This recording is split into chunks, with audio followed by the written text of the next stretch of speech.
The story begins with Omomo Rin fighting with a dragon that has 5 bodies in the lowest layer of Hollow Dungeon. A bloody dragon with 5 bodies was interesting for him. He prepared his weapon and started slashing its head one by one. The dragon continued to attack Omomo, but he was skilled enough to dodge its attacks. But he was annoyed by how loud this dragon was. His ears were getting bad because of them. He decided to use Black Hole Zone and finish them all.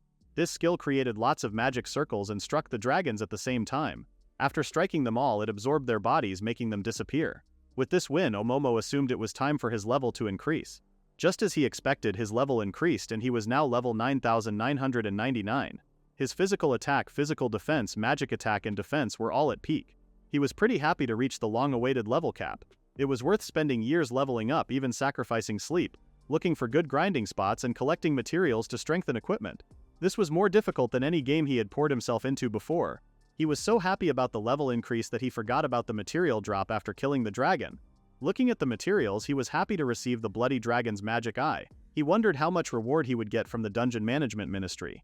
50 years ago, dungeons appeared all over the world. People panicked at the time, but as a matter of course, modern people now coexist with the dungeon.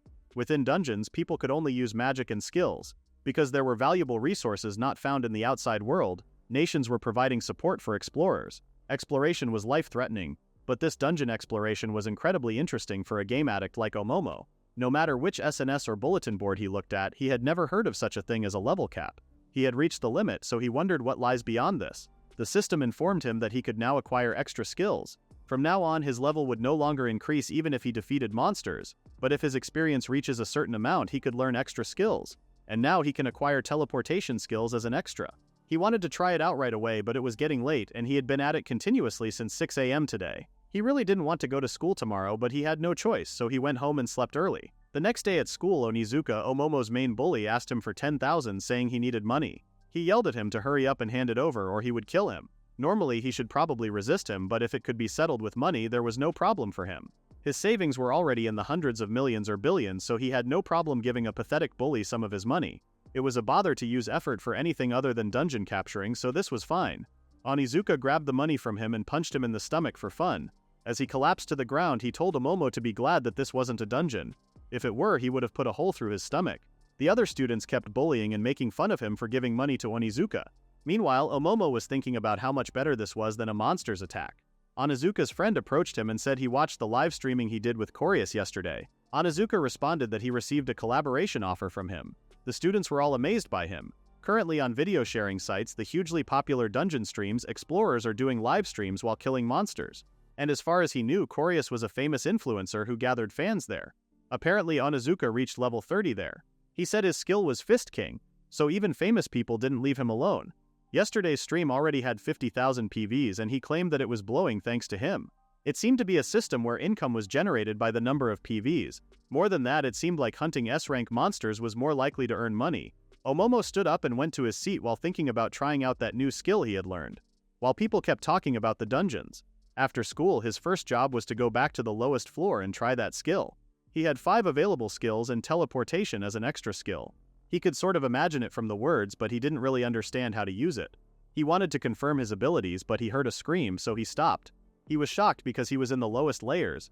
He used his perception skill and saw someone surrounded by 3 evil presences, but they were quite far away. If things continue like this, that person might die. It was perfect timing to use his new skill. He activated teleportation magic. Meanwhile, that person was trying to save herself from the ogres. It was supposed to be a stream where she would just lightly twist the ogre, but she did not see that coming. One of the ogres grabbed her and started squeezing her in the palm of its hand. Just as she was about to give up, Omomo appeared. The viewers were shocked that he reported here in an instant. Omomo started with the one who was holding the girl and punched him. He knocked out the ogre with one kick and saved the girl right before she fell to the ground. He asked if she was alright and then landed her safely. He told her to wait a second and turned to the other ogres. The ogre was behind him and it attacked from a blind spot. However, Omomo used his teleportation skill and dodged this attack pretty easily. He realized that this teleportation skill was really handy. He then counterattacked the monsters and killed them at once. The viewers were going crazy over him and they even donated money to see him more. Compared to yesterday's Bloody Dragon, it wasn't much of a big deal for Omomo. He finally looked closely at the girl he saved and realized that she was Yuria. There were rumors about her at school, but he never thought she would actually be in this dungeon. He had a feeling that if he got involved, something troublesome would happen, so he decided to go home quickly. It was good that it didn't turn into something serious. He told her that if she were a capable person she couldn't do dangerous things. He was about to leave but she told him to wait. She was also at a high level of 80 in society, and the enemy she couldn't beat was handled so easily by that person. She wondered who that guy was who saved her and checked his level. She was shocked to see that he was level 9999. Now she was even more interested to know who he was. In the next scene, Omomo woke up pretty tired and he really wanted to go back to sleep. Yesterday was exhausting with all the unexpected stuff that happened. Yuria stopped him and asked his name, but he refused to say it. Shocked, she wanted to know the reason. He explained that if someone like her, a famous person, knew his name, it would definitely cause trouble. She then asked him to at least tell her his initials. He said it was but she was sure he made that up. He swore that it was real, so she couldn't object anymore. She wanted to give him some materials as a thank you, but he said he didn't need them and disappeared again. He felt a bit bad, but careless introductions could be his downfall, so this was better. Once again, the moment he stepped inside the school, he was grabbed by Onizuka and his friends. Seeing him with his friends this time, he wondered what he was planning. Apparently, Onizuka heard about the rumors of him saving his Yuria. He said it was a ridiculous fake story about how he took down that death devil ogre instantly. Omomo never knew that she was live streaming in that situation, so he was shocked. Onizuka said a loser like him shouldn't be standing out and started beating him up. While kicking him, he said that a pathetic shut-in like him could never do something like that. Omomo knew that he was jealous and was a small-minded guy, but he didn't want to deal with him, so he said he was right and that it wasn't him. This would work out better for Omomo if they spread the rumor that it was him. He wouldn't draw attention, and a little beating was a small price to pay. Suddenly, while he was beating Omomo, someone asked what he was doing. A woman approached them and asked what was going on here. She removed the mask she was wearing, and it was Yuria. Shocked, Omomo wondered what she was doing here. Yuri repeated her question, asking what they were doing to her precious Rin. Onizuka was shocked when she called him her precious and asked what she was talking about. She told Onizuka that she was the one asking the questions. She said that this was clearly bullying, her aura was terrifying, she was totally different from how she was during the stream.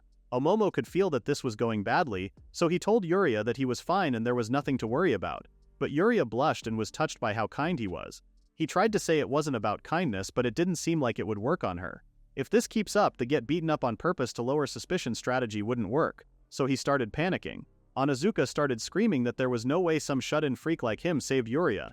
Yuria told him that he did not have the right to call her with a niching suffix and that it was disgusting. And besides, for cowards who gang up on someone alone, it was insulting to even compare him to Rin. Her scary aura disappeared again while she was saying he effortlessly crushed the enemy with that calm expression. She then told Onizuka that he was nothing like him. He was just the worst. Onizuka couldn't process what she was saying to him, so he said that no matter how she looked at it, he was way more charming than Omomo, and defeating the monster was surely just a fluke. He told her to collaborate with him next time. His level was quite high and he was reasonably famous. What he was saying was nonsense to Yuria. Omomo was worried about Yuria. Surely Onizuka was out of the question, but here, his dungeon level didn't apply. If she talked like that, he was worried that Onizuka might attack her. But Yuria wasn't scared of him and said she had no interest in scumbags lower than trash. Onizuka was now angry, and he grabbed Yuria's shoulder to attack her. However, Omomo stepped in and held his arm. He said that this was enough, but Onizuka didn't listen to him. Omomo just saved Yuria's shoulder and let him go. Onizuka asked if that was all. Omomo apologized and explained that he couldn't go easy on him and then slapped him on the face. He then asked for the next person who was beaten. The others didn't seem so scared and one of them attacked him again. He punched him in the face just like Onizuka and asked how it felt to be defeated by that gloomy guy.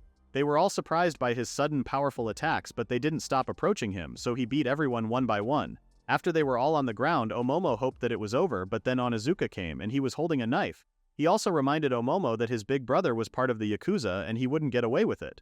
But Omomo didn't seem scared at all. Shocked, Onizuka tried to repeat what he just said, but Omomo told him that this had nothing to do with him pulling out a knife and asked if he was stupid. He even told him to just start over from elementary school. Onizuka furiously attacked him with his knife, but Omomo grabbed his wrist and knocked him to the ground. He twisted his arm and was about to break it. Onizuka begged him to stop. Omomo reminded him that he didn't stop when he told him, and after beating people senseless all this time, there was no point for him to beg for his life when it was his turn.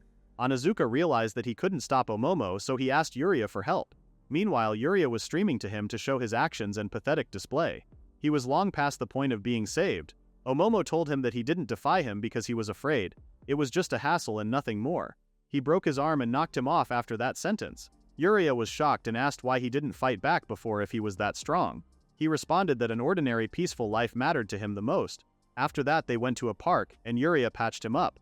She asked if it was hurting because he had been beaten so badly. He responded that some amateur punches wouldn't work on him. He planned to brush this off and clear his name quietly, but Yuria's showing up ruined everything. Omomo then asked how she knew it was him. She told him to relax because he had already been perfectly identified. Omomo was not okay with that, and she even streamed it. She said that she came to meet him in the first place, and she had to protect herself too. Even if she was an S-rank explorer, outside the dungeon, she was just a normal girl. Taking on 4 grown guys was impossible, so he understood why she would bring protection. Omomo then asked what great Yuria wanted with an ordinary high school boy like him. Shocked, Yuria told him that someone who one-shot a Death Devil ogre was anything but ordinary. She then started blushing and said she came to repay the favor. She never properly thanked him after that. He tried to say she didn't have to do that, but she seemed annoyed by his attitude. She then added that he could call her Corinne. Miyamoto Corinne was her real name. Omomo agreed because calling her Yuria outside would stand out. He stood up and told Corinne that he was not looking for any repayment. She ignored him and said she would call him Rin. Rin told her to stop getting involved with him. Corinne asked if he was sure he wanted to say that because she happened to have some juicy information that only a 1 million subscriber here knew. Just as he was saying he wasn't interested in, Corinne told him that it was Orichalcum Slime. Orichalcum Slime was a monster with overwhelming speed and defense, making it extremely hard to defeat. But in essence it yields massive experience. Its materials were top tier, and any equipment made from them ranks among the best. Even though he only had a small amount of its materials, encountering it was rare to begin with. Sharing this information with someone else was big.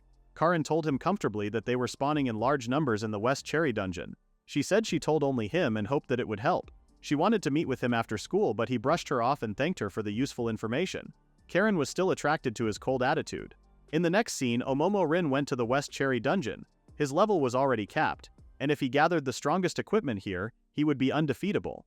Although he wanted to go in alone, Karin joined him. The bottom floor of the West Cherry dungeon should be the 50th. The Orichalcum Slime was supposed to be there too, but it would take forever if they went the normal way. Karin suggested running for it and hoping they would at least catch 1 or 2, but Omomo had better ideas. He told her to grab his hand and use his teleportation skill. After they teleported, he explained that it was a skill he recently acquired called teleportation.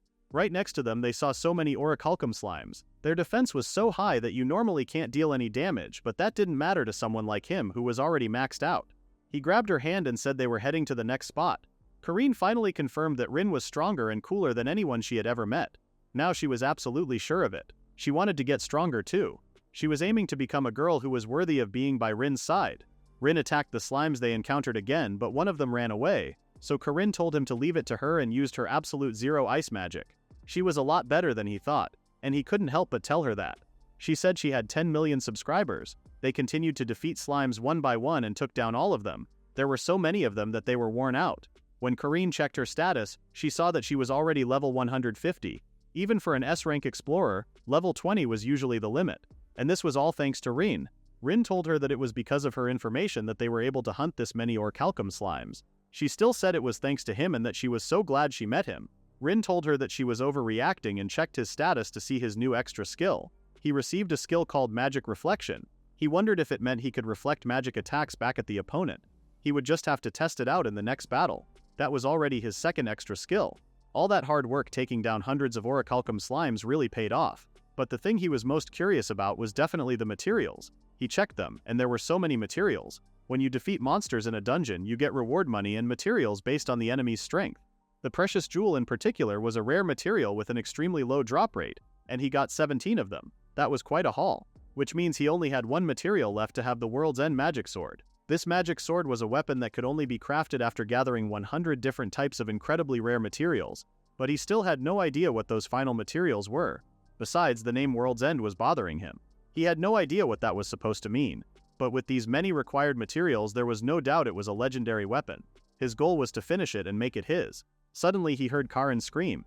She said she just got 60 million gold in rewards. She wasn't sure if it was okay for her to take this much. Rein told her that it was fine and to just take it, but since he was the one who defeated almost every one of them, she wasn't sure. Rein told her that without her he wouldn't have been able to take down so many of them. That was her reward. While they were talking, other explorers came to the 50th floor and were shocked to see there was no slime left for them to defeat. They were confused because they should have been the first ones to reach the bottom floor. They wondered who on earth could have pulled off such a feat. Even for S-rank explorers like them, it took 20 minutes just to handle one. Rin and Karin hide behind a big rock after seeing the explorers, and Rin told her to grab on so they could leave. They used teleportation right before an explorer noticed them. The next morning, Rin was shocked by the news. Apparently, those adventurers reported about the slimes and how it was impossible to slay them all like that, and now the government is investigating who accomplished this feat. This was getting out of hand and Rin didn't know what to do. While he was thinking about that, Onizuka texted Rin and told him to come to the Sky Dungeon with Yuria. He said that he was going to kill him this time.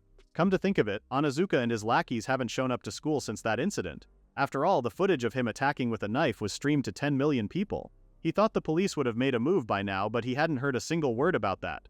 He recalled Onizuka saying his brother was a mobster and questioned if the mob was really involved in this. Karin called him and asked if he got the message from Onizuka.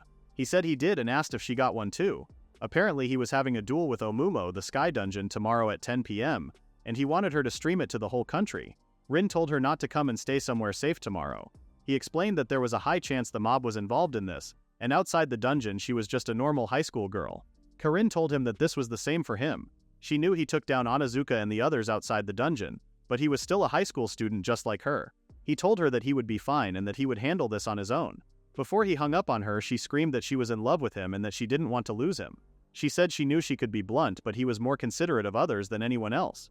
If he wasn't, he wouldn't have risked being seen on stream just to save her. If he hadn't saved her back then, she wouldn't even be in this world anymore. That's why this time she was going to be the one to protect him. Her combat power might still be unreliable, but she was the one who could spread the video. And even if he refused, she said she would go there on her own.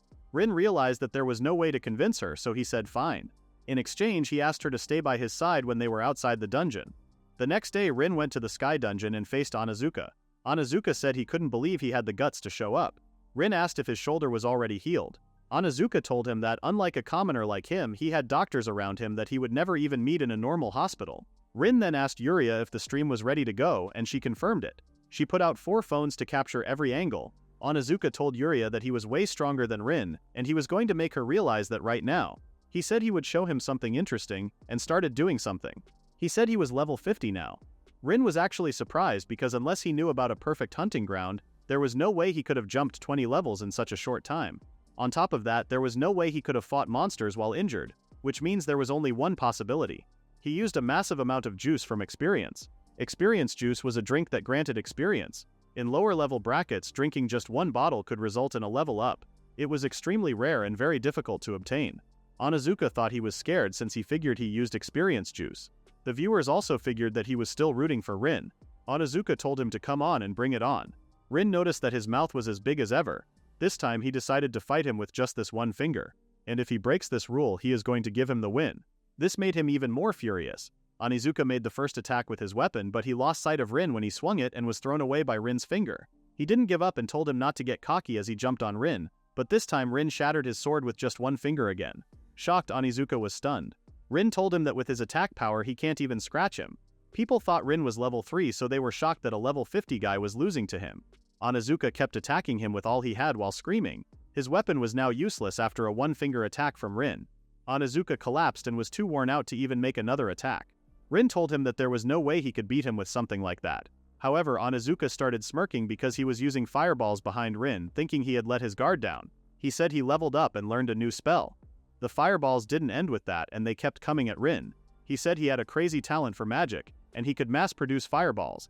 He was sure that slamming this many fireballs would kill him because there was no way he was that strong. However, Rin used this to test his new extra skill, Great Magic Counter. As he pointed at Onizuka, all the fireballs he created came at him.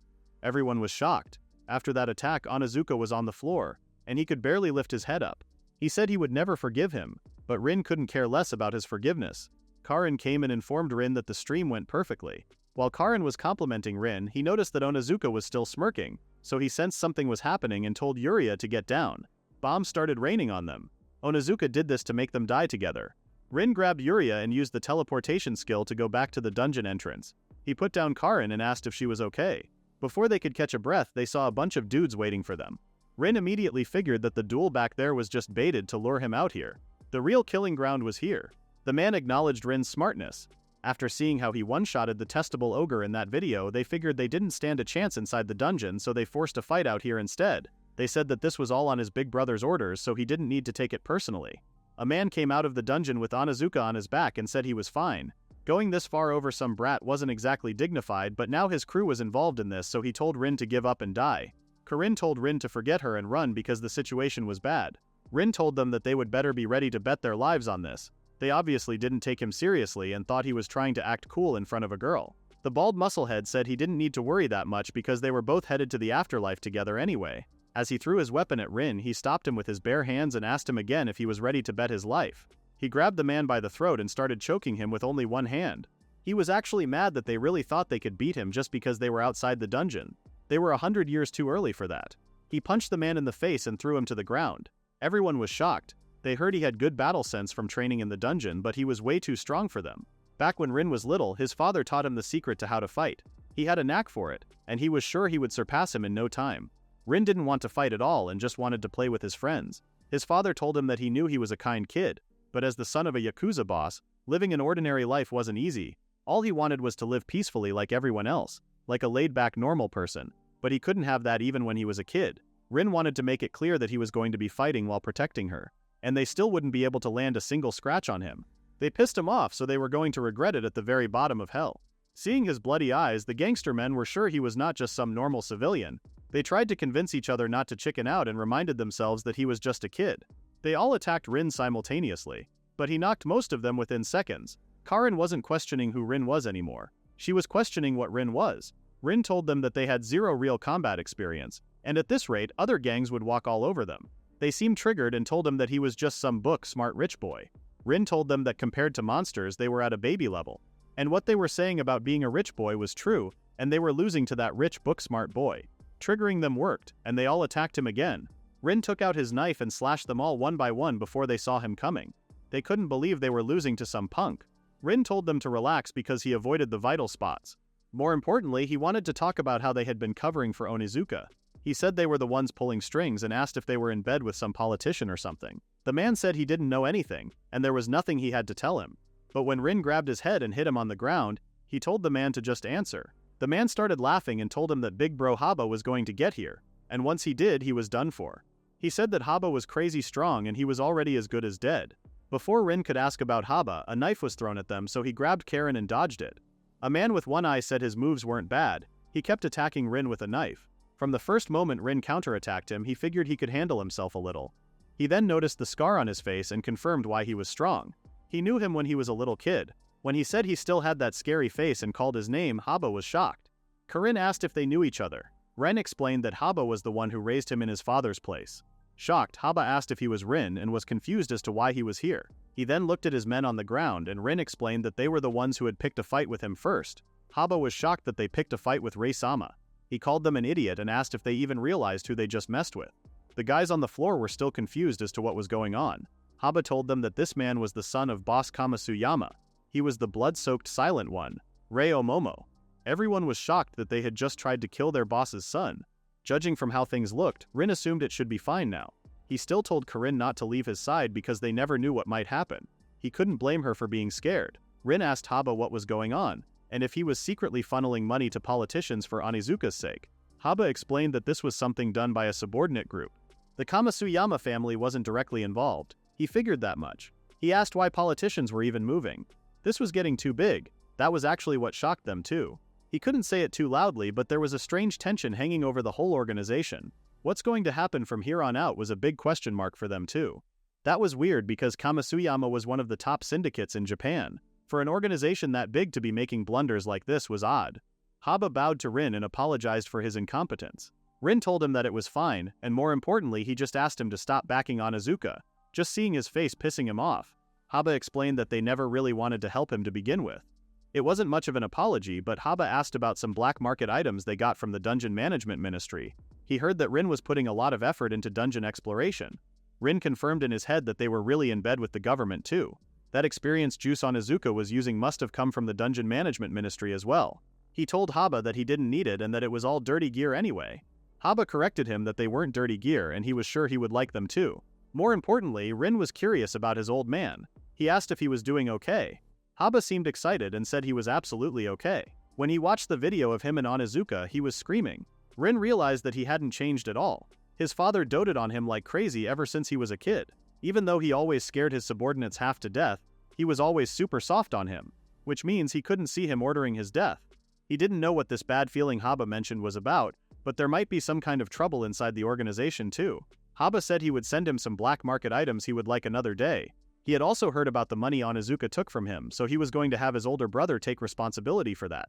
Rin told him not to bother with that. He said that Yuria's streaming gear got wrecked, so he asked them to get the exact same setup delivered by tomorrow. Haba said yes and asked him to leave the rest of the cleanup to them.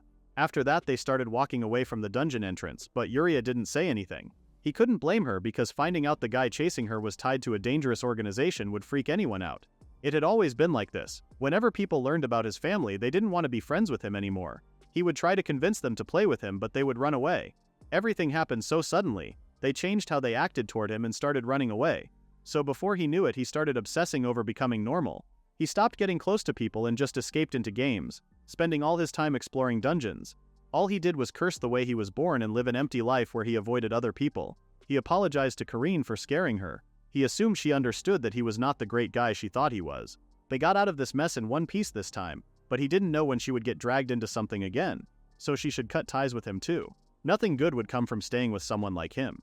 Deep down, Rin already knew that an ordinary life was something he was never meant to wish for. The next day, Rin was still exhausted from yesterday. He received a text message from Haba saying the matter with Onizuka had been dealt with. The news of his arrest was all over the internet. Haba pulled some strings for him. He responded saying it was nice work. Haba then informed him that Yuria's streaming gear was ready as well and asked how they should deliver it. This made him recall what happened yesterday. When he told her all that stuff, Yuria said what he said wasn't true at all. Surprised, Rin asked what she was talking about. He reminded her that if she stayed with him, she might get dragged into this stuff. Yuria asked if he had forgotten how much she liked him. She kind of sensed from the start when Onizuka attacked, and he mentioned the Yakuza, he didn't even flinch.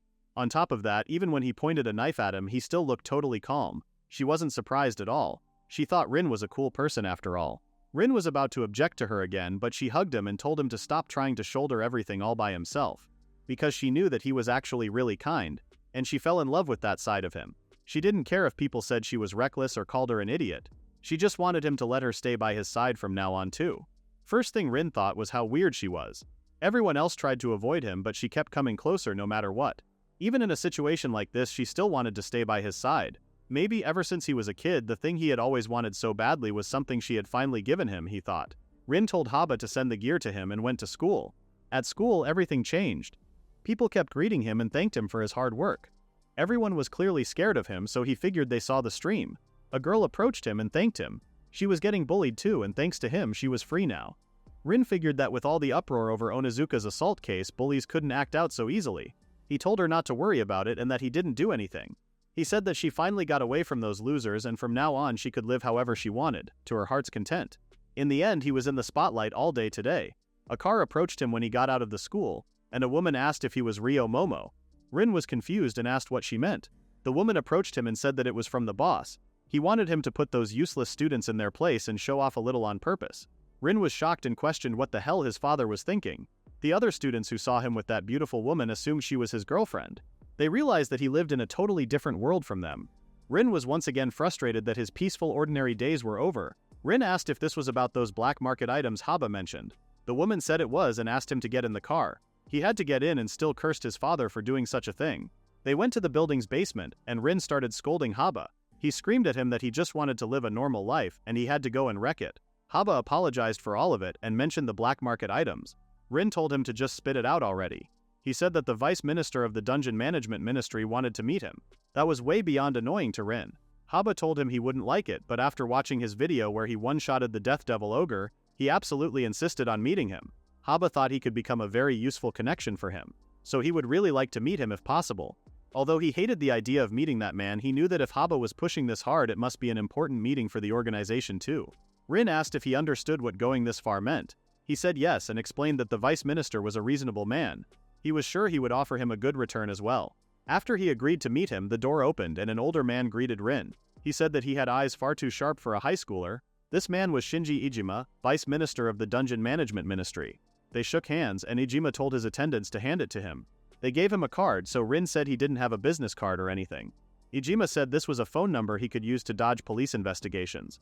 Rin was shocked. He explained that on the surface he was an influencer, and behind the scenes he was the Kamasuyama family's young boss.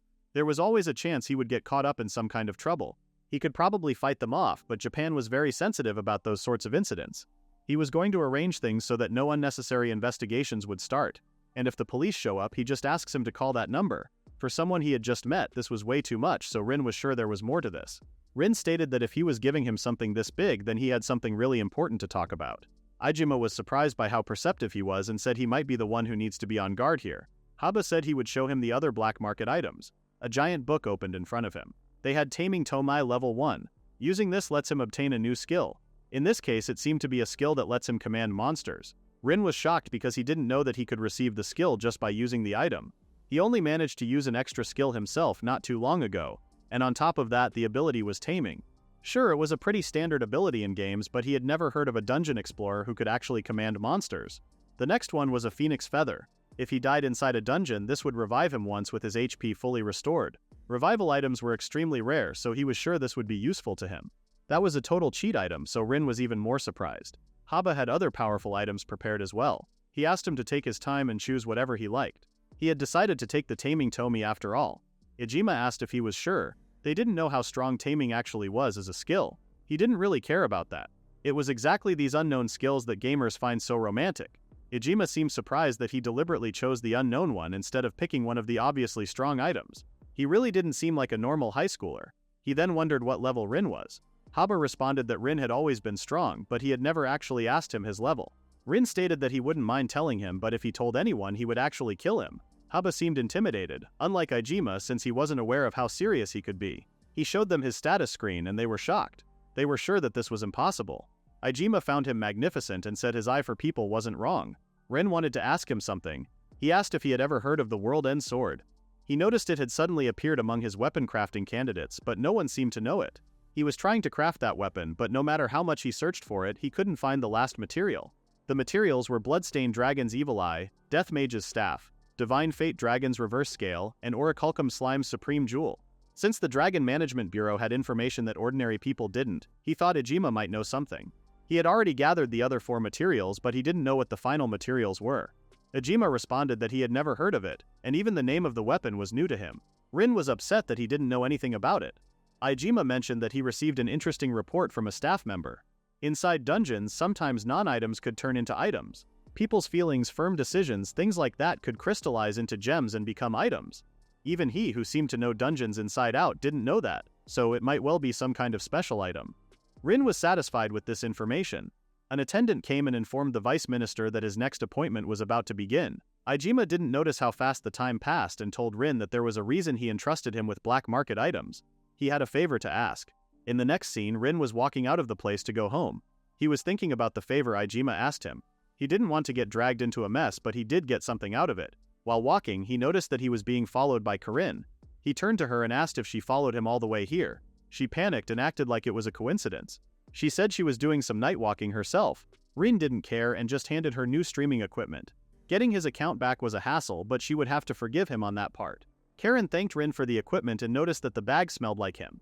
She said this like a song, and Rin called her weird for that. They continued walking, and Karen wondered if he had gotten wrapped up in some new trouble again. He didn't respond to her, so she told him that he didn't have to hide it. If he was talking with Haba, that means the Yakuza stuff wasn't completely settled yet.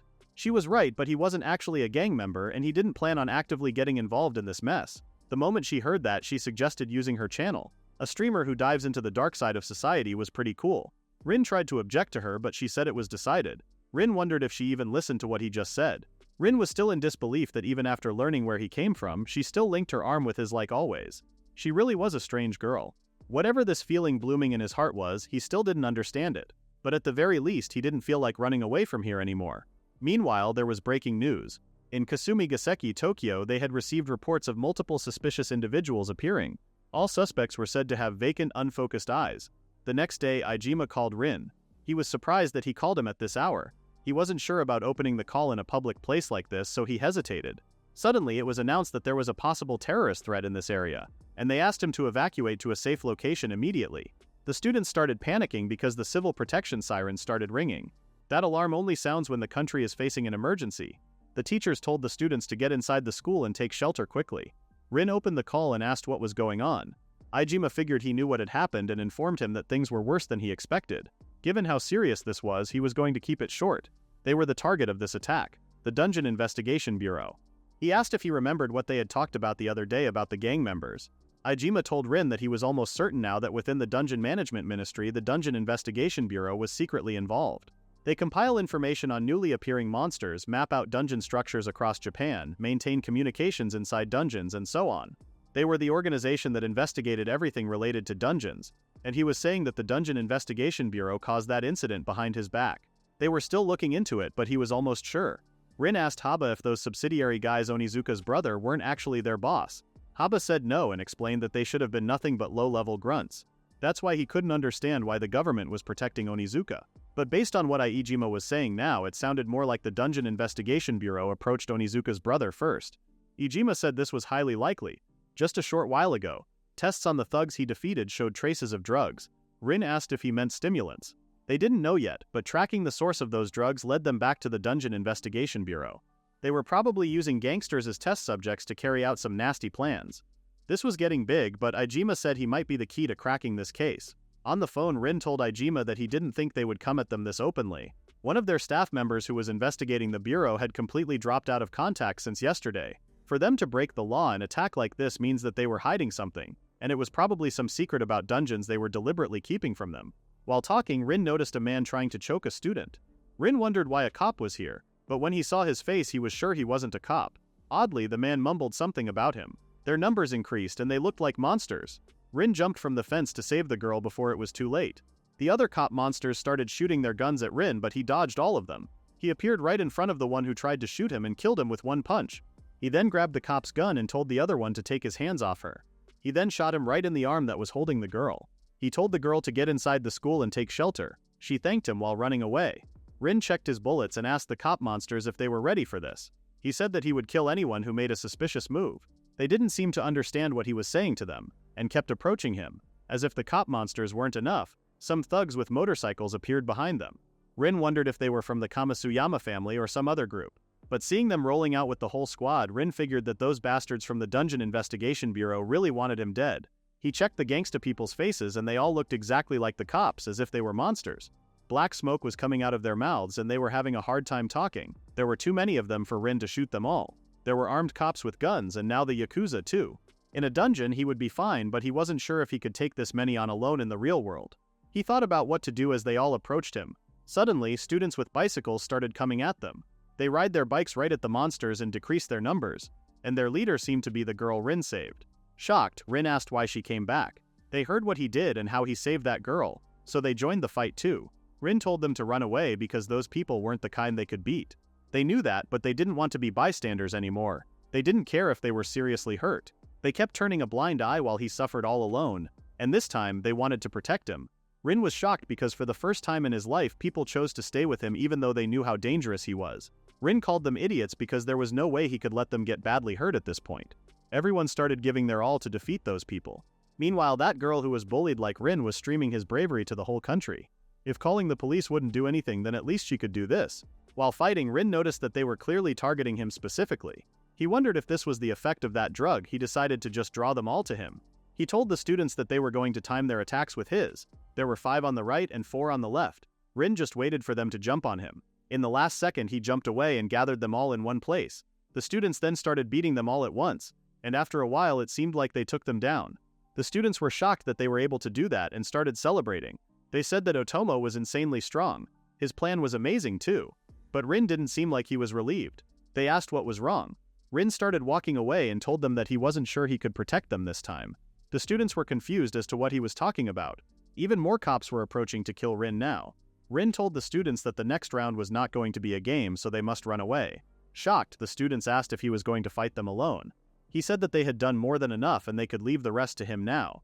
They didn't want to leave him alone with this cop now. They wanted to help him even just a little. Rin told them no because they were going to die. Suddenly, he saw a car coming at a crazy speed. He figured out who that might be. When the car stopped, a man with a rabbit mask apologized to Rin for keeping him waiting. He took out the mask and it was Haba. He said that it would be bad if his identity got exposed here. He showed him something and told him to use this instead and go wild as much as he liked. With that, even if there were 10,000 cops, he would have no trouble at all. That was not a bad idea at all, so Rin grabbed that stone and used it immediately. With that, round 2 started. With what Haba gave him, he could use his magic even outside the dungeon and he exploded every single cop right at that moment. Everyone was shocked because it seemed like a movie scene. The cops' bodies were burning, but they could still stand and tried to attack Rin as if they were zombies. He assumed that this drug wasn't something ordinary. The cops this time took out their guns and shot at him all at once. Once again, Rin used a magic and blocked the bullets from hitting the students. He told the cops that he was their enemy, and there was no need to drag them into this. He was sick of this situation, so he was going to end it. He used his Earth-type ultimate magic called Ball Smash and captured every single one of them. After capturing them, he crashed them all to the ground. With that, the cleanup was completed. Rin believed this would keep things safe for a while. The students were all amazed by how incredible he was. They asked how he did that because there was no way that was a normal human's movement. Rin couldn't tell them he could use his dungeon stats, so he wasn't sure about what to do. Haba appeared and informed Rin that he had a call from Ijima. He apologized to the students, saying he had somewhere else to go. As long as he wasn't here, they were all safe now. He also told them not to pry into everything. After what happened today, he had changed his opinion of the guys in his school a bit. They suddenly acted like soldiers, and Rin was weirded out. They said that Rin looked a lot like that blood-soaked silent one who had been trending online lately. Rin was shocked. The students thought they would see him off Yakuza style. Otomo was their leader and their boss now. This scene made Haba chuckle. When Rin finally left there, he asked Haba where they were going. He said that they were going to Kasumi Gaseki. According to Ijima, there was a government-exclusive dungeon there. Rin heard rumors about it. Top secret items unknown to the public, and monsters too dangerous to be released, are kept sealed away. It was a classified location somewhere in this country. Not even police officers could enter that dungeon. If they were thinking about safety, Ijima's suggestion made sense. Suddenly Rin recalled Karin and asked Haba to go to Karin's house. She had been with him this whole time, and there was a high chance the cops and the gang members would target her. He was right, so Haba drove there as fast as he could. Just as they thought, cops and gang members surrounded Karin's house. She said she would call the police and told them to get back. Rin appeared right on time and kicked one that was close to her. He asked if she was okay.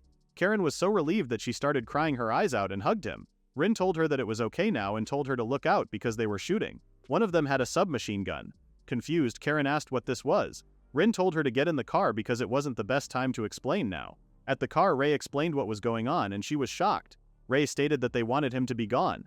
She couldn't believe it came to this without her even knowing. Haba informed Rei that they had arrived at the National Diet Building. Ijima was waiting for them in the garden, and he seemed glad that they made it safely. Haba explained that with Rei on their side, there was never a chance they would succeed. Rei asked where this government-exclusive dungeon was. Ijima took out a magic stone and wanted to show them rather than tell them. After releasing the stone, a giant gate appeared behind them. They were shocked by how enormous it was. This was the government-exclusive dungeon. Suddenly, Rei started to feel pain in his heart. For a second he saw something, but he wasn't sure what it was. They asked if he was okay. The pain went away after he saw that image, and he told them that it was okay. He asked Ijima to continue. Ijima explained that just before the police started their rampage, something strange happened inside this dungeon. According to reports, a strange miasma started drifting out of the dungeon just a while ago, and immediately after, the Yakuza members started acting strangely. Even Haba was shocked. He asked if he was saying this dungeon was what triggered this whole incident. That was how it looked with everything that happened. But Ijima closed the gate as soon as the miasma appeared, so he couldn't be sure yet. Rei figured they didn't call him here because the dungeon was safe. They wanted him to solve this crisis for them. After all, he showed Mr. Ijima his maxed out stats the other day. It was natural for them to believe he could solve this. Ijima begged Rei to save them from this crisis.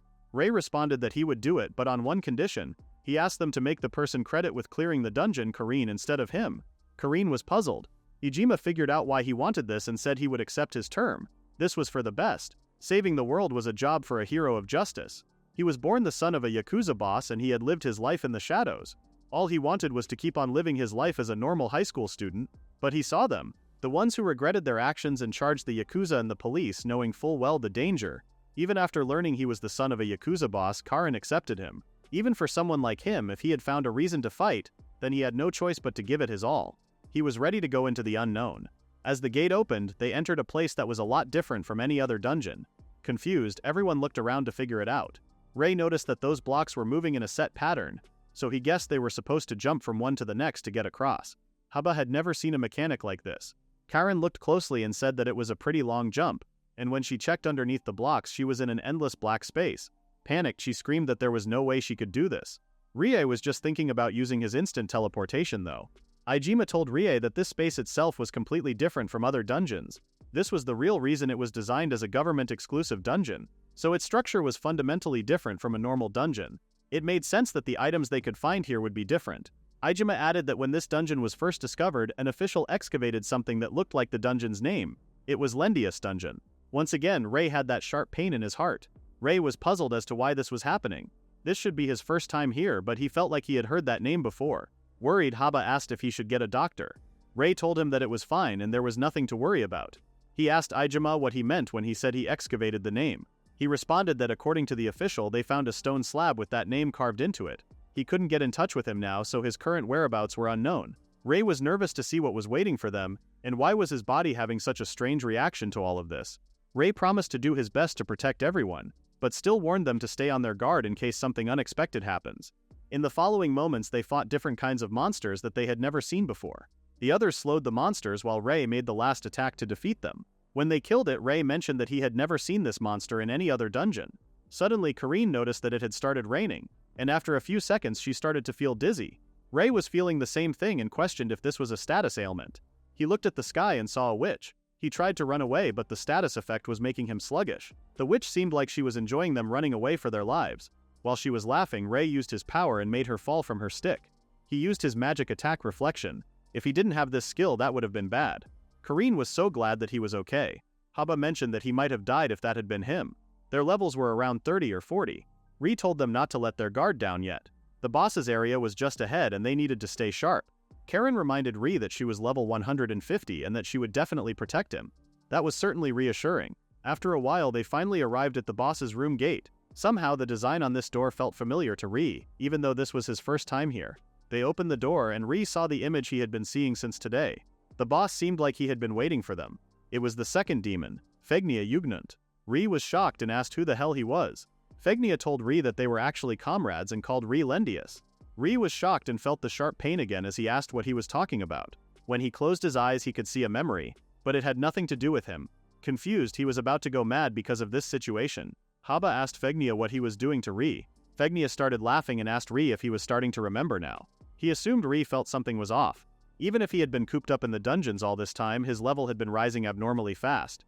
No matter how much he had trained in the dungeons, he was perfectly fine after getting beaten up by Onizuka and his cronies every single day. Rei asked what he was trying to say. Fegnia approached him so fast that they didn't even see him move. He grabbed Rei's chin and told him that he was not an ordinary human. He was the fourth demon Lendius Zoroaga.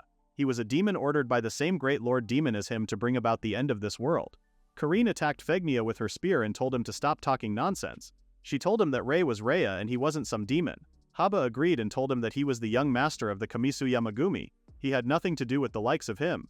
Fegnia laughed and told them that even if they all believed that, the facts were obvious. He turned to Rie and told him that the sword that would bring about the end of the world should already be in his item box. He was talking about the sword of the world's end. Fegnia started to create a black ball and attacked Rei with it. Rei couldn't dodge him and that black thing went inside of him. The thing kept telling him to kill humans and that they were demons. Rei was going crazy. Negative emotions were pouring into his body from that black sphere. Every kind of rage, sadness, and hatred was coming to his mind. He recalled what Ayajima told him about how items that weren't quite born inside dungeons, like a person's feelings, their resolve, things like that, could take the form of a jewel and become an item. Apparently, he realized that the final material needed to complete the sword of the world's end was that ball of malice. His eyes turned black as the sword started forming. The black smoke started coming out of his body and he begged the others to run away. Fegnia had been waiting for this moment and he was so pleased. When the sword was complete, the demon Lendius would be reborn, and the world would be guided to its end. Rie turned into a monster. Karen would probably never forget this day for the rest of her life. Everyone was shocked by Rie's new form and didn't even know what they were looking at. The monster said 2 words, "Kill humans." Haba asked Fegnia what the hell he did to Master Rie. Fegnia responded that he just had Lendius Zoroaga return to his true form. To begin with, Lendius absolutely hated humans who didn't mind kicking others down to satisfy their own desires. That malice from earlier was essentially the feelings of those demons. They hated humans and they wanted to destroy humans. That malice became the final trigger and completed the sword of the world's end. Karine recalled Rei saying it just appeared in his status window on its own one day. But she had never even heard of a sword like that. And there were no eyewitness reports online either. So as the trigger to regain his memories as Lendius, it entered Rei's status window. Basically, monsters inside a dungeon can't go outside. However, if Lendius, who was originally human, turned into a demon, what would happen was obvious. Karine was shocked. Fegnia was thrilled by this outcome. Lendius himself was going to go outside the dungeon and slaughter every single human. Ijima asked if his subordinates were his doing too. Fegnia admitted that it was. They were getting super annoying, so he just hijacked the consciousness of a few of them. He told them to bring Lendius here, even if they had to use force. The Yakuza, the police, and even the Dungeon Investigation Agency, that entire series of incidents was just a charade to get Rei to return to his true form. Rei, with the last piece of his own mind, told them to run. He was no match for them anymore. Karine was shocked that he was still conscious. He kept telling them to run away. Fegnia seemed bored that he was still conscious and asked if he had actually grown attached to humans. Rei didn't listen to him and told Karine to get away. Karine started crying her eyes out and told Rei not to screw with her. She grabbed her spear and told him she didn't care about any of that at all. She told him that she would chase after him no matter where he went. Just because he turned into a demon, she was not going to cut ties with him. Haba stepped up and agreed with Karine. He told Rei that as someone who had watched over him since he was young, he was going to return him to normal even if it costs him his life. If he didn't, he wouldn't be qualified to call himself a Kamasuyama executive. Ijima joined them too, saying he was the one who invited him to this dungeon, and he had absolutely no intention of feigning ignorance and going home now. As the top official of the Dungeon Administration Bureau, he was going to protect Rei seriously. Rei tried to say something again, but the monster stopped him, and he screamed in pain. The black lightning around him was gathering in the sword, and that was the first time Karen saw the sword. Fegnia waited for Rei to release more of his power and hurt them. Haba told everyone to get back as he used a magic shield to protect them, but the shield broke down as Rei swung his sword. Ijima saw the opening after Haba got hurt and shot Rei, but he stopped the bullets with the palm of his hand. That was impossible because he boosted its power with an under-the-table item. Rei created another black sphere with his mouth and attacked them again. Thankfully, Karine was on time to save them. Haba was once again impressed, but that wasn't the right time to be impressed now. Karine told them that she was not going to give up. She didn't want to give up and accepted that the kind Rei she knew was just going to turn into a demon. She was not going to let it happen. She started running towards Rei and told him to give Rei back. She recalled what Rei said to her when she learned that he was the son of a Yakuza. Rei always tried to shoulder everything himself like that, but this time he wasn't alone. Rei grabbed Karine with his hand. Fignia chuckled and told her that everything was useless. He reminded her that they hold a grudge against humans. Karine didn't care if she died, she just wanted him to turn back into the old Rei. Rei threw Karine to the wall like a piece of trash as Fegnia told her to give up. He said that the Rei she knew didn't exist anymore. Even though he threw her to that wall pretty heavily, Karine was still standing. All Rei was saying was the same two words, kill humans. Karine told him that he had promised to Rei. This time it was her time to protect Rei. She opened her phone and started live streaming. She asked everyone to lend her their strength. The viewers were confused. She told them that Rei had been consumed by a demon's malice and turned into a monster. She asked them to send him their feelings and help Rei regain his human memories. The viewers started doing what she asked them to do and donated ticket after ticket. Karin did something to let those reach Rei. White lights came out of the phone and reached Rei's body. A blinding light appeared and everyone was shocked. In the next scene, Rei was drowning. He realized that it was pretty quiet and dying like this might not be so bad. Just as he thought no one was there, he heard Karine's voice calling for him. And just like that, he saw her grabbing his hand. She told him that she would follow him to the ends of the earth as she dragged him out of this place. Behind her there were thousands of people telling him that they loved him and they wanted him to come back. Shocked, Rei finally realized what was going on. The monster form of Rei shattered like glass and his real human form appeared as he dropped the sword. When he finally turned to his human form, he grabbed his sword. Worried, Karin asked if he was back to normal. Haba and Aijima waited nervously. Rei smiled and apologized to them for causing so much trouble. Karin was so glad that she couldn't stop herself from crying. She hugged Rei because she was so relieved. Rei apologized to Karin. He said he had a bad feeling about it, but he never expected his true identity to be something like this. Karin comforted him that it was fine. None of that mattered at all. She thanked him for coming back to her. Rei felt like he was the one who should be thanking her. Haba was also glad to see him return safely. Rei said he worried them as well and confirmed to them that he wouldn't turn back into that form again. That was better than anything. The rest were just Fegnia.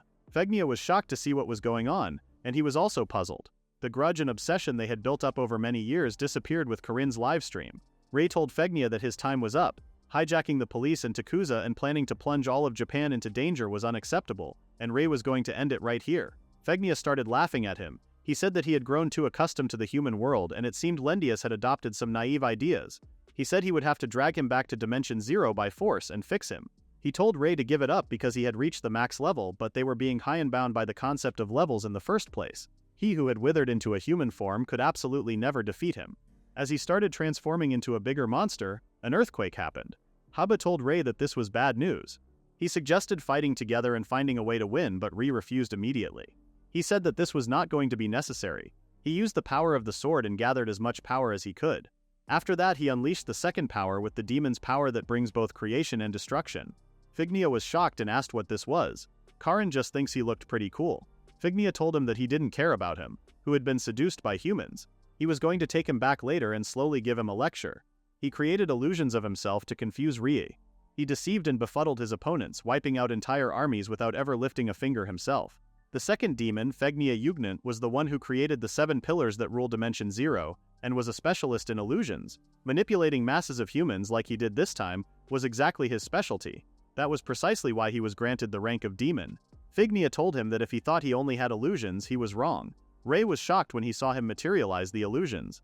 He created lots of fireballs and shot them with them. Fegnia was sure that even he wouldn't be able to withstand this. Rie created a shield to protect them from the fires. The others were confused, so he explained that those were hellfire magic. It was a high-tier magic that not only causes a massive explosion but also inflicts hellfire that clings to the victim until they die. Even the Dungeon Administration Bureau had no record of that kind of magic. Fegnia seemed like he was enjoying himself a little too much, so Rie was annoyed, so he decided to put an end to this. He used the sword and threw back all the hellfire he sent them. He said that this was the unique ability of the 4th demon Lendia Zoroaga, a power that unconditionally erases any and all existence. Fegnia asked if he had already completely recreated his power from back then. Rie called him an idiot and asked if he really thought it was only power from back then. He created dozens of demons, and this was no illusion. This was the destruction that preceded creation. He created what he had destroyed and forced it to serve him. That was his current level. Fegnia seemed like he finally understood how serious this was. He said that this was impossible to achieve. The Great Lord Demon would never allow such a power. Rie told him to quit his yapping and ordered those demons he created to get him show him what the original clone could do. As the demons rushed on him simultaneously, they used hellfire magic and an explosion happened, so they weren't sure if they got him. Unfortunately, Fegnia made his way out of that explosion and told Rie that a mere clone couldn't kill him. Rie was not nervous at all and told him that he was wide open. He approached him and used his sword to kill him. After defeating him, Rie realized that this sword suited him. On the floor, Fegnia asked if he was sure about this. To defeat him was to defy the Great Lord Demon himself. If he did that, this entire dimension would be wiped from existence. Rie responded that it was a bit late for that. He planned to take over this world from the start, so even if he let him go, they would just try the same thing. Besides, he learned not to carry the weight of the world on his own. Fegnia started laughing because he thought Rie lost his mind, thinking he could defy the Great Lord Demon.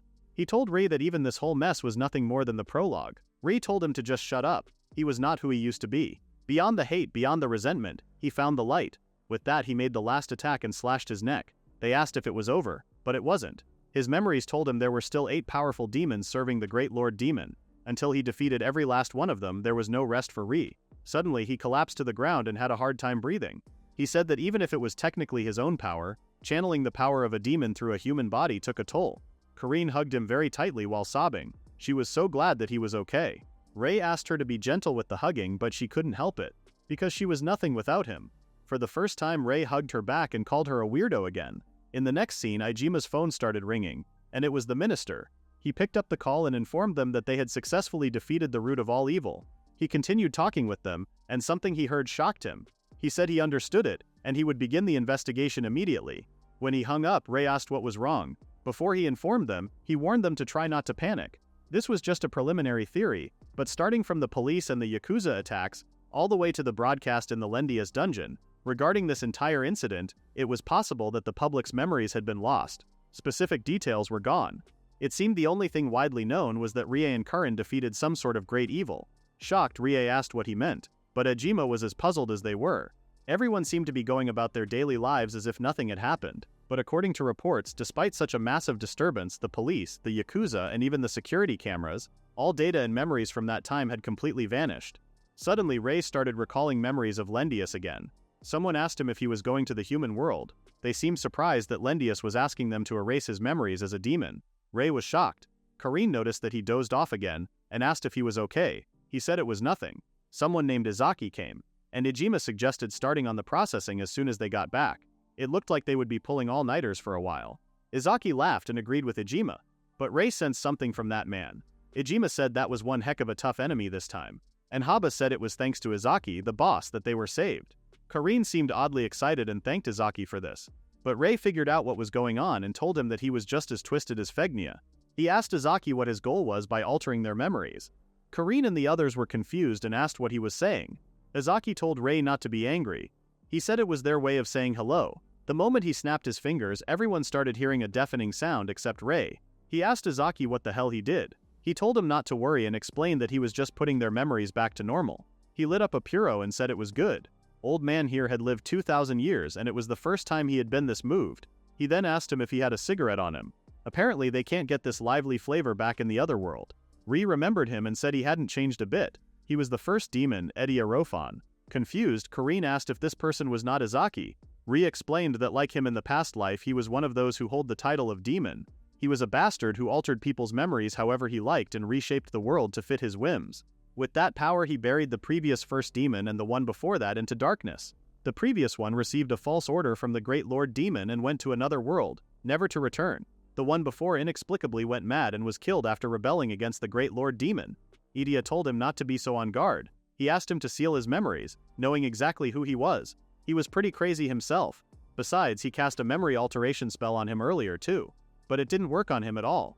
The old man here was happy. It was expected of the one called the strongest demon. Ri asked him about his goal and why he tampered with memories to make things convenient for him.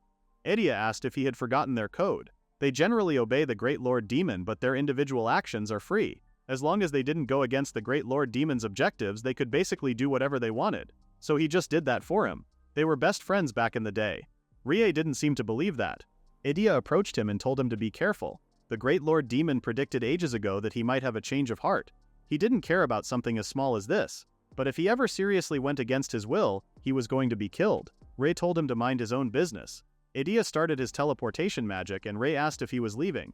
He said that this nostalgic old man just wanted to see his best friend's face. He had also locked away the memories he asked about in a corner of his mind. It seemed his memories of his past life hadn't been needlessly distorted either. It was a solid job. Edia said he wouldn't do anything sloppy to the strongest demon. He was looking forward to seeing what the strongest demon who worries about the world's future would accomplish here on out. After those words, he disappeared. A few days later it was announced to the public that they were continuing to investigate the recent incident where a group of police officers and Yakuza members fell unconscious. Leading the resolution of this case were high school students Daimomo Rei and Miyamoto Karin. While drinking their teas, Karin informed Rei that the subscriber count went up again. Rei told him to be quiet. They were trying to keep their identity a secret. It was good that Edia's memory alteration erased the truth of the incident from the public, but now he and Karin had become the talk of all Japan. He was so mad because his peaceful daily life was interrupted by that Edia.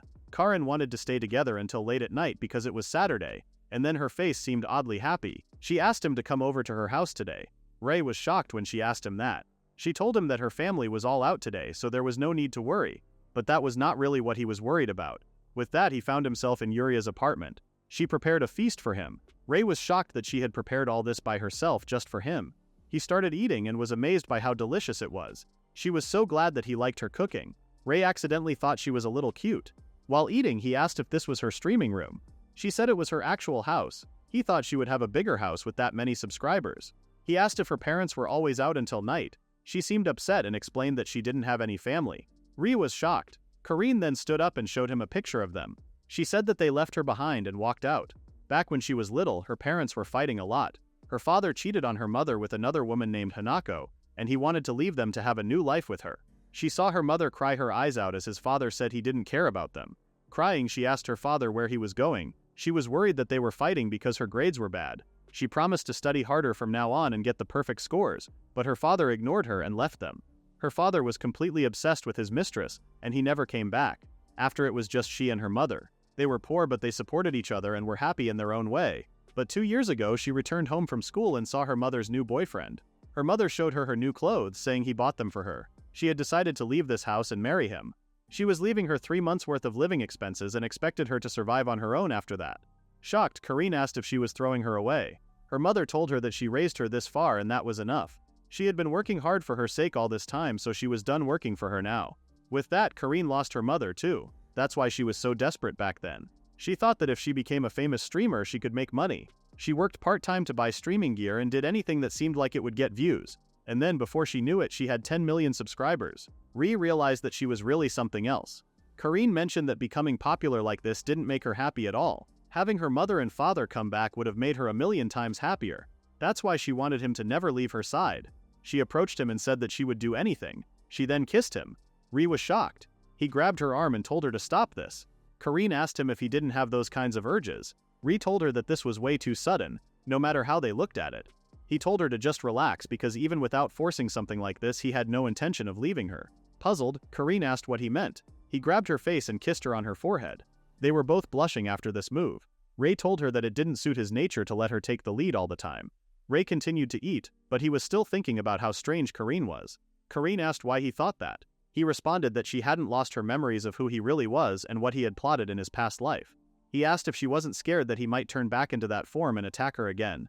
She was pretty sure that it wouldn't happen again, and if there was a chance of that, he would have stayed away from her. That was true, so Ray didn't say anything. She held his hands and reminded him that he could tell her whenever he felt like it, although she was not going to ask about it. Ray didn't expect her to be so understanding, and it showed. Suddenly, he snapped his fingers and a wind started capturing them. Confused, Karine tried to close her bottom and asked what was going on and what this was. Ray explained that he used instant teleportation. He assumed she had seen it before. She did, but she said he shouldn't be able to use his abilities outside the dungeon, so she was shocked. He stated that he became able to do it thanks to the second demon he killed. They found themselves in a place that seemed ruined. It was the Lendius dungeon. Karine was confused and nervous. Ray wanted to tell her about his past life. He thought that keeping it a secret forever would make things awkward for both of them. Monsters started attacking them, but Ray said something, and they stopped. Karine asked what that was. He said that it was the language he used when he was a demon. He explained that this dungeon was the place he used to rule. There was something he wanted to show her, so he grabbed her hand and started walking. He took her to the place where the gate to the underworld was located. He touched the wall and said this was a hidden room. It was a space only the dungeon boss could enter. He asked her to step inside. With that, they were inside the gate of the underworld.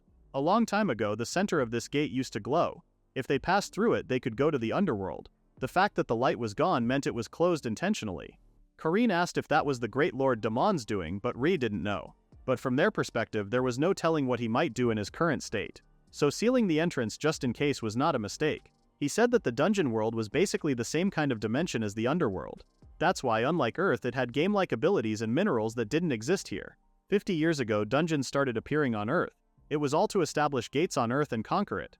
Each demon was assigned to a territory to rule, and Earth was one of them. Back then, they made fun of him for being way too weak. But he always said that he was the man who was going to succeed the fourth demon. When he got big, he was going to conquer the Earth. No one believed him and kept laughing at him. He was sick of being underestimated and he started attacking the other demons. But then an explosion happened far away. Apparently, humans were attacking the underworld. They even got the fourth demon who ruled the Earth. He was shocked. He saw the monsters running away, including his mother and father. Humans were relieved that they finally killed that one. They were also happy that they leveled up, but it was no surprise since they took down a demon. What they didn't know was that they had just killed his mother and father. He started transforming as he screamed for them to die. They weren't afraid of him because of his size and assumed he was a kid trying to avenge his parents. He was muttering words that made them laugh. The adventurer rushed towards him to make him join his parents in the afterlife. However, he was the one who was slashed in half within seconds. The other party members seemed surprised. His transformation continued, and after a few seconds he was a giant monster with snake hair. The adventurers were now panicked because no one had told them about this. They didn't escape though. They still tried to encourage themselves to defeat him, but it was too late. Rei slaughtered the heroes who killed the previous fourth demon. The great demon lord praised him for that feat and gave him the empty seat of the fourth demon. He said he liked his rage and would entrust the plan for conquering the Earth to him. After that, Rai reincarnated in the human world. He modified himself to use the power of the underworld outside of dungeons and set out to destroy the Earth. That's how he became a part of the plan to destroy the world. Yuria was shocked. Ray asked if she finally understood that he was the guy who followed the Great Lord Demon's orders and tried to dominate not just Japan but the entire world. From a human's perspective, his grudge might look like total misdirected anger, but to be honest, that hatred for humans hadn't completely faded away. Karen thought about what he said for a moment, then grabbed his hand. She said that no matter what he chose to do, she wouldn't get mad. Rai was shocked. She said that if she destroyed humanity, she would be sad, but the suffering he went through back then must have been just as unbearable. Rai was still shocked because she was literally saying she would be okay if her world were destroyed. She said that she didn't care about the past. As long as she could be with him, that was all the happiness she needed. Rai grabbed her cheeks and told her not to worry. When he was a demon, he lived only for hatred. But he wasn't empty like he was back then. Karine, whose love for him bordered on abnormal, at the last moment when the Yakuza and the police attacked, the students who fought by his side, Jinba and Ijima, who fought with him until the very end, looked up to him even though he was younger. It was because he met them that he was able to grow as a person. Karen then asked if he was close with that Idia guy he mentioned earlier. The atmosphere between them wasn't exactly normal. He said he could call him reliable in a way. As long as their interests aligned, they could pull off the impossible. Manipulating the memories of all humanity at once would normally be impossible. Karen asked if Idia didn't say something about sealing a specific memory in the corner of his mind. Ray confirmed this and said he had him implant the investigation results about the humans he had just told her about, who had suddenly appeared in the underworld, into his memory. He thought she would understand when she saw it and used his power to show her. He showed her the sword emitting a golden radiance, a sword emitting a silver radiance, a dazzling shield shimmering in rainbow colors, and a jade-colored bow. Karen was shocked because she had never seen weapons like these before. Ray asked if she didn't think something was off when she heard about his story earlier, about those humans who appeared in the underworld. It had been less than a year since dungeons first appeared on Earth. Compared to her, Karen, hell, even compared to modern explorers, their combat history was too short. Even Jimba and she didn't stand a chance against Vegnia, yet those four got that strong in such a short time. That part smelled fishy to him. He figured there had to be something happening behind the scenes. That's why he had Idia give him the location of a suspicious place on Earth. Demons and monsters can't leave dungeons. So, since he was human now, he was going there to uncover the truth. Depending on what he found, the whole his parents got killed thing might look a lot different. Karen seemed excited and said their next move was decided. She started dragging him because she wanted to go check out that suspicious place together. Ree wasn't sure if they really had to go together, but he knew that Karen wouldn't listen to him. They arrived at a shop run by the Kamasuya Megumi behind the scenes. He figured he should put them to use once in a while. Worried, Karen asked why they were here. He explained that the first suspicious location Idia implanted seemed to be around Tamasato City in Chiba Prefecture. They could go by train, but it would take way too long. So he figured he would have the Kamasuya Megumi guys arrange a car for them. It was Karen's first time coming to a place like this, and she didn't realize how Ray was used to this kind of stuff. He said he wasn't actually used to it, he just heard about the location for his father. When he arrived, the bar was almost empty. The bartender welcomed them, and he was surprised to see high schoolers in a place like this. He asked what they were doing here. Ree wasn't sure if he was just a regular employee with no direct ties to the family because he wouldn't be clear with him if he was. The man who was drinking there saw him and told him that this wasn't a place for brats. Rei didn't answer him and just stared. He approached him and told him to get lost. He didn't forget to mention that he hated brats more than anything in this world. Rei checked his phone to consider calling Jimba and have him send someone who could drive. The man grabbed his phone and was angrier now that he was ignored. The bartender interrupted and told them to go home. Besides, a bar was no place for a high schooler. Ray told the big one to give his phone back. The man told him to try taking it if he could. Ray grabbed his wrist and repeated his request. He was squeezing his wrist so badly that he broke it, and the man had to drop the phone. He collapsed to the ground and screamed in pain. Someone kicked the door open and it was Jimba, screaming for Ray. He jumped on them and asked if he had any idea who he was picking a fight with. Shocked, the man asked what he was doing here. Jimba grabbed his shirt and asked if he was high or something, or if the Dungeon Administration Bureau drug him like last time. Karyun once again realized how terrifying Jimba was. The man told Jimba that Ray looked like a normal high schooler no matter how he looked at him. He then looked at Ray's face more closely and screamed his lungs out. He asked if he was the bloody silencer. Jimba punched him in the face after saying he finally figured it out. The man was on the floor begging Ray for forgiveness, even though Ray said it was enough. Jimba also begged Ray to show mercy to this idiot and promised to cut off a finger or whatever to make amends. Ray called him an idiot too and told him not to bet a finger on something like this. He told the man to raise his head and asked his name. His name was Idahara Shuzo. He showed Idahara the place and said he wanted to go there. He said he had been drinking so he couldn't drive himself, but he would arrange a car immediately. Ray told him that he wanted to get there as soon as possible. Pancaked, he left the bar in a hurry, promising that he would arrange it right away. Kareen mentioned that Ray was kind of a demon. Since Idahara threatened him, a little punishment like this wouldn't kill him. Ray then asked Jimba if the family had calmed down lately. It had been a while since they went on a rampage with the police. Jimba confirmed him, saying things had settled down for now. They were coordinating with Mr. Ijima behind the scenes. His side was finally quieting down too. That was good to hear. As an aside, the boss also wanted to meet Ray. Since members of the family ended up attacking him, their precious Ray, he must be feeling pretty guilty about it. Ray thought about it for a moment and looked at Karin. He responded that he was not meeting him because it was a pain. Jimba didn't insist on him any longer. Idahara came just like he left and said he had arranged the car. It was time for them to go now. Idahara, Karin, and Ray arrived in a beautiful town. Karin was amazed by the place. Ray could feel an alien atmosphere that didn't belong in this world, so he wasn't as amazed as Karin, especially as they got closer to Narutasen. It felt different from the demons. He sensed the presence of something extraordinary. Idahara asked Ray what the problem was. Ray heard from Jimba that he knew why they came here more or less. Idahara told him to leave it to him. He would do his best to support him, though he may not be as reliable as Jimba. It was a bit hard to believe since it came from the guy who had threatened him just moments ago. Karin asked what was wrong. He said he thought it was just odd. Jimba should know perfectly well that he didn't want to see his father. It didn't sit right that he would suggest that, knowing exactly how he felt.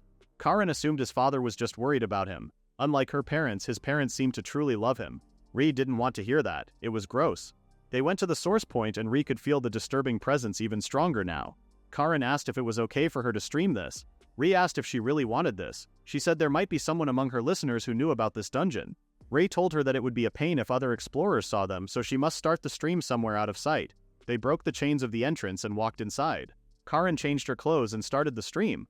The audience seemed excited to see her. They had been waiting for a long time. They also noticed Idahara and called him a cute old guy. Karin read it in the comments that the Narita dungeon had been quite the topic recently. Karin asked if it was really that famous. They said there were rumors that if you reached the depths of the dungeon you could be granted a new skill. They assumed the number of explorers was quite high too. Ri hasn't been keeping up with the latest dungeon information lately, and had no idea rumors like that were flying around. Karin asked if he had ever heard of a dungeon where you get granted a new skill. Ri had never heard of it. Idahara said it was amazing. If he conquered this dungeon he would become even stronger. Even though this should be incredibly good news, Ri couldn't shake this bad feeling. He wanted to keep moving and told them to stay sharp. He comforted himself that it was going to be fine. He had regained his power from when he was a demon, and acquired the power of destruction and creation. He had reached a realm even beyond the level cap, so there was no way he could lose. And yet this atmosphere made him nervous. He wondered what on earth was waiting for them and entered the first floor. The first monster was a giant ogre, but Ri killed it with ease. One punch was enough to defeat that thing. Idahara and Karin were once again shocked by his power. Ri said it was safe now, but he still questioned what the deal was because the monsters appearing here were only mid-level, and it wasn't like the dungeon had rare minerals or plants hidden here. No matter how he looked at it, it was just an ordinary dungeon. The audience commented that they could get a new skill if they went to the innermost room. It seemed the skill was random, but rumor had it someone even got a holy sword. That was strange. Ri asked Karin if the Dungeon Administration Bureau wasn't doing anything. She said they might be busy with all the recent commotion. She hasn't been able to get in touch with Mr. Ijima either. That made sense. He saw Mr. Ijima on TV sometimes too, and he looked pretty worn out. Karin was sure they had their hands full right now, which means this anomaly occurred by slipping through the cracks while the Bureau's surveillance was lax. Idahara curiously asked what they were whispering about. She didn't want them to leave him out of the loop. He said he may not be on their level, but he was an explorer too and he would do his best. The audience made fun of him for being so arrogant. Karin warned them not to badmouth Mr. Idahara, but apparently Idahara was so happy to be called Mr. Bear. That was the first time anyone's called him that. Ri didn't want to change the subject and told Karin that only one person was supposed to be granted a skill, so he wondered why everyone was really that desperate. Meanwhile, one of the audiences was an explorer inside the same dungeon and he saw Karin and the others. He immediately recognized her. They said they were relieved because with this they had the strength of 100 men. He asked them to raid together. Idahara stepped up and told him not to get close to Master Ri. He asked who he was. The explorer's name was Takuchi Koya. He was 28 years old this year, and his level was 100. That was quite high actually. He was in the elite category as an explorer. His equipment was powerful too. He was cut above the other explorers. Takuchi said he knew he shouldn't be watching videos while exploring, but he couldn't help watching Karin's stream. At his level, the monsters here didn't really offer much of a challenge. Since they were here, he asked them to challenge the boss room together. The other adventurers seemed eager to work with Karin. With this many people, it was doubtful if they could even reach the innermost room, and for them this would make for good content.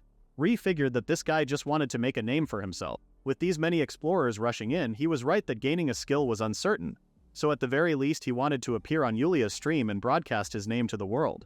It was an obvious ulterior motive. Idahara was about to scold him again, but Ri said he wouldn't mind. Karin was shocked that he didn't have any problem with that. He told Karin that their goal wasn't to acquire a new skill, just getting a look at the boss room was enough for them. What mattered was the true nature of that suspicious presence. Hearing him, the other adventurers started laughing. Ri asked what was so funny. Takuchi assumed being a famous streamer was really different since they could already make enough of a living as it was. He told them to follow him. Whether their fighting skills were the real deal or not, he wanted to take this chance to see for himself. Ri didn't care about that and just followed him. They opened the boss's room door and encountered the boss immediately. It was a skeleton with a giant weapon. The other adventurers were obviously scared. Karin asked what they were doing because the boss was right there. Ri said they should let them handle it. The recommended level here was around 30. There were plenty of other explorers and a level 100 like him. Besides, that Takuchi guy seemed willing to fight. Karin realized that Ri had zero motivation. Takuchi looked at Ri and saw them taking the rear guard. He said he would have preferred to fight together. Ri told him to go ahead and fight alone. He said he was onto him, and he was clearly too strong on the stream. He said it was a fixed match, and it was all staged with a script. Ri was confused. Takuchi said there was no need to be ashamed. It was basically the same as TV. If it were for views, a little dramatic flair would be better. However, he said he couldn't fool a real explorer like him. Ri was still unresponsive. Even the audience was confused as to why he was picking up a fight with him. Takuchi told Karin to watch closely and promised to finish it off properly. As he rushed towards the boss made the first attack. He withstood it with his sword and then told everyone to attack. The others seemed encouraged now, and they started running towards the monster. The boss started flying, and explosions started. Ri told Karin and Idahara to wait here as he investigated that suspicious presence. Karin was worried. Ri started touching the walls and felt the presence getting stronger. The boss suddenly focused on Rie and came at him. They screamed at Rie to look out. Rie noticed that at the last second, they couldn't see anything from the explosions and the smoke, so Karin and everyone else thought he was dead. But Rie appeared behind everyone and asked if it wasn't Takuchi who was going to finish it off. Karin hugged him because she was so glad he was safe. The adventurers were shocked and confused because he dodged the boss's attack easily. They started to wonder if he was really stronger than Takuchi. Takuchi heard them talking like that, so he wanted to show them his strength right now. He once again rushed towards the monster and stabbed its body with his sword. The monster started disappearing. Everyone was shocked and amazed. However, an earthquake started right after the boss disappeared. Another door opened, and they couldn't see anything from the light. They wondered if it wasn't a boss. So that was the new skill door mentioned in the comments. That disturbing presence was coming from that door. Takuchi told everyone to move and stepped forward. He said this was the new skill door, and he couldn't believe they actually found it. He then turned to the other explorers and said he had the right to acquire the skill since he was the one who took down the boss. Everyone seemed like they were weirded out by his crazy attitude. He told Karin to keep streaming. The moment he was granted a new skill and became the world's strongest explorer, he wanted everyone to see it. Suddenly, they heard someone saying they had done well to find them. Excited, Takuchi waited for his new skill. The voice said a talented one who could save the world from evil existence should accept their power and strike down the evil presence. Takuchi's body started shining, and he seemed like he was struck by lightning. Rie started having flashbacks and a terrible headache. When he opened his eyes, Edia was behind him. Rie was uncomfortable with his sudden entries. He asked him to act a little more decently.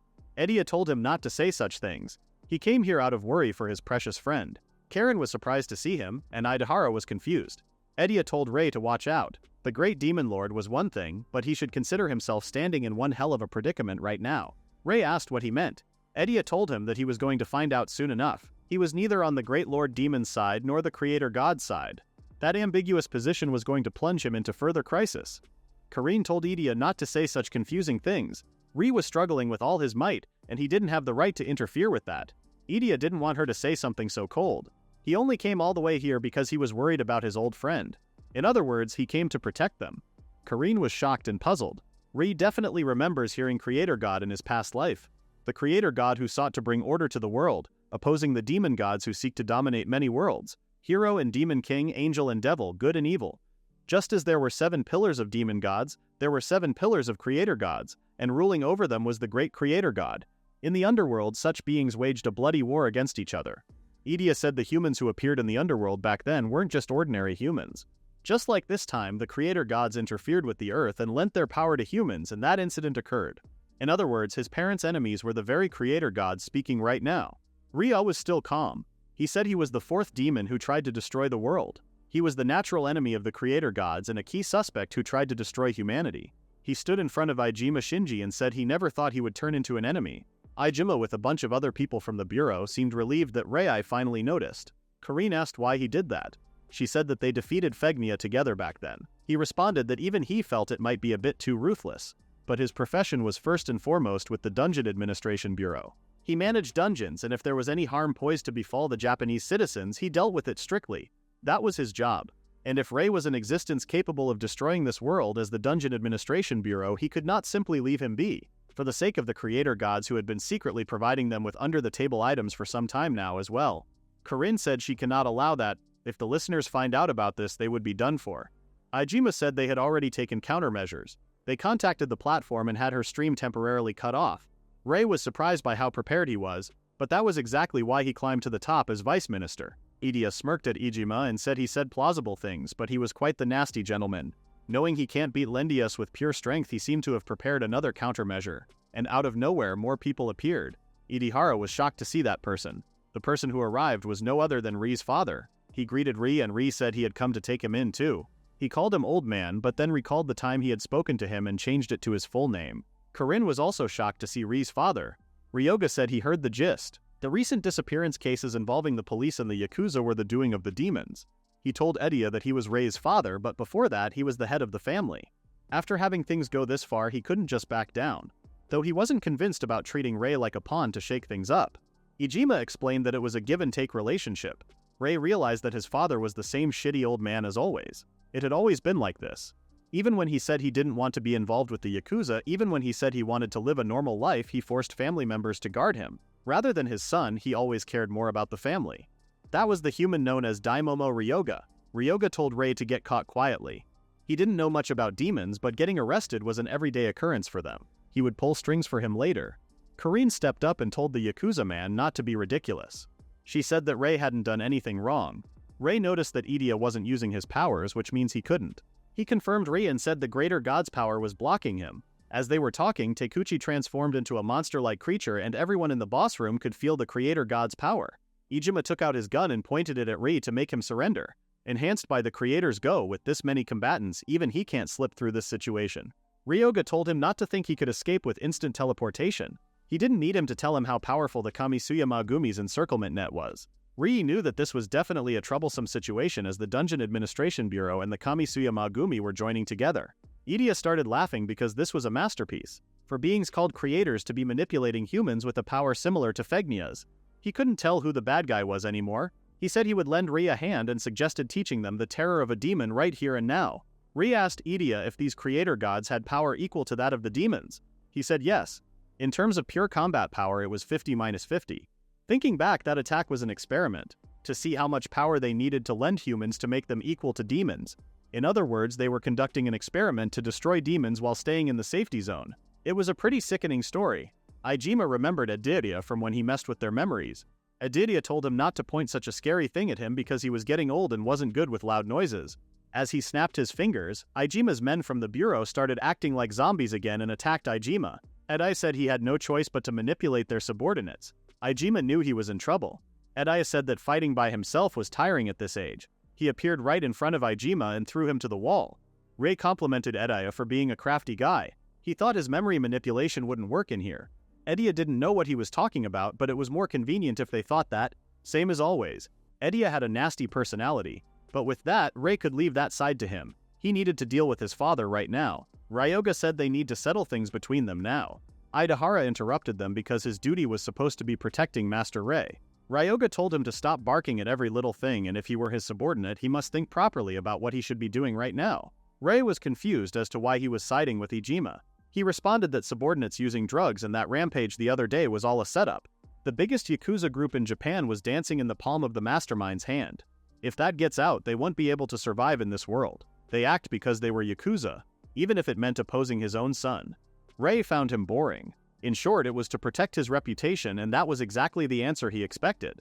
Ryoga seemed puzzled. Rei told him that he had always been like this. He always forced him to learn fighting styles he had no interest in, not even allowing him to live normally. On the surface, he plays the doting father, but it is nothing like that. He knew he didn't even prioritize him over the family once. As he started preparing, Ryoga told Rei not to disappoint him. After all this time, he wanted to be coddled by Daddy. Rei refused, saying no way in hell. As he rushed towards his father, he said this was refreshing. He sent him 3 swords and screamed that he could beat him up without any guilt now. When Ryoga dodged his attack, the smoke made it hard to see where he went. Rei looked around and Ryoga appeared behind him. He noticed it at the last second and tried to dodge his attack, but he was thrown away. His nose started bleeding. Ryoga asked if this was all he got. He seemed to have talent, but his practical experience was lacking. If he had trained seriously, he would be much stronger by now. Ryo checked everyone and confirmed that they were okay. Ryoga saw that and asked if it was really the time to worry about others. Rei started running at him, but he once again disappeared and attacked him from behind. Ryoga was fast. He was so fast that Rei couldn't dodge or run away from his punch. Ryoga asked what was wrong. He seemed to be doing big things on stream recently, but he assumed this was his limit. He was trying to make an enemy of the country itself right now. Rei decided to show him if he was going to say that much. Confused, Ryoga asked what he was going to show him. It was a power that was way more dangerous than the boss's son. He unleashed his demon form and was ready to fight now. Ryoga seemed displeased now. Ryo told the old man to come at him seriously. Rei jumped on Ryoga so fast that he found himself on the floor coughing blood. He couldn't even see how he attacked him. He asked what in the world he did to him. It was a simple 3 hits to the abdomen. He even went easy on him, so he should be grateful. Ryoga had never thought he would end up like this. even with him going easy on him. It seemed the crybaby he used to be was long gone. Rei confirmed him and added that it was all thanks to him. Meanwhile, Idia was impressed by Ijima's fighting. The entire Dungeon Administration Bureau was on the floor in an instant. Ryoga tried to stand up, so Rei told him to stop it. Fighting more would just get him killed. He told Rei to wait and look cool as a father for once. Rei was confused. He told him to listen. From now on, he would be pursued by the country itself. Based on the stream records so far, he should assume the government had grasped all information regarding him. He gave him a piece of paper without saying anything. Rei asked what it was. Ryoga told him to go to this location tomorrow at noon. Jimba would guide him to a hideout.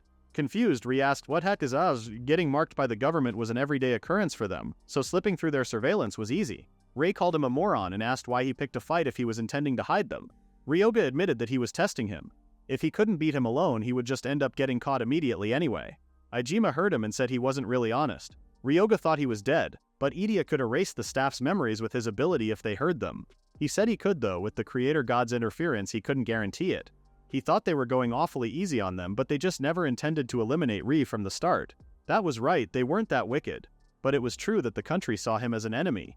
Now that the creator gods knew Rei's true identity was a demon, they would likely mobilize the state to come after him. When everyone woke up, Ijima said they were going to be in serious opposition next time they met. He wanted them to keep that in mind and left with his men. Ryoga told Ijimhara to come with him and leave the place. Ijimhara asked Rei for permission first. Rie told him that he was a big help and he could go now. Idia yawned and said he was tired. He wanted to go home and sleep soundly for today. When he left, Kuren said they didn't have time to thank him. He said they didn't need to. He helped them because it benefited him. The two left the dungeon, and Kuren asked where they were going now. Rei looked at the paper his father gave him and said there was a bar near here. If he recalled, the Kamasuyama Gumi operated that place behind the scenes too. Kuren overreacted for over a bar after being in danger with all those men. She then noticed that she couldn't use the smartphone either.